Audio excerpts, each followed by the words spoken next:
Hello friends, இன்னைக்கு நம்ம சர்ச்சைக்கு போயிட்டு வரும்போது ஒரு வீட்டில் நிறைய கம்பளி மேசத்துன்னு பார்த்துடுங்க. கம்பளி மேசை தொங்கி தொங்கி கிடந்தா.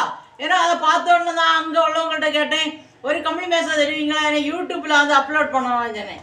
உடனே ஒன்று என்ன உனக்கு 2 ஃப்ரீயாக கொண்டு போகணும்னு சொல்லி தந்தாங்க பார்த்துடுங்க. இது கிலோக்கு வந்து நம்ம இந்தியாவில் இப்போ வந்து கன்னியாகுமரி டிஸ்ட்ரிக்டில் எல்லாம் 30 ரூபா விற்கிறாங்க, 1 கிலோ 30. ஆனால் எனக்கு இந்த அக்கா வந்து ஃப்ரீயாக தந்தாங்க பார்த்துடுங்க. அவங்க அக்கா பேர் ராஷ்மி அக்கா.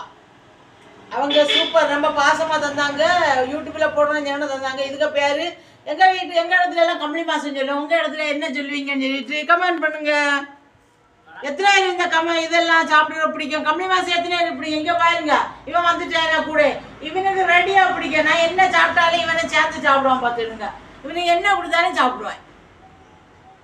எத்தனை பேர் இந்த கம்பளி மேசை பிடிக்குன்னு சொல்லிட்டு கமெண்ட் பண்ணுங்க. பிடிச்சவங்க லைக் பண்ணுங்க.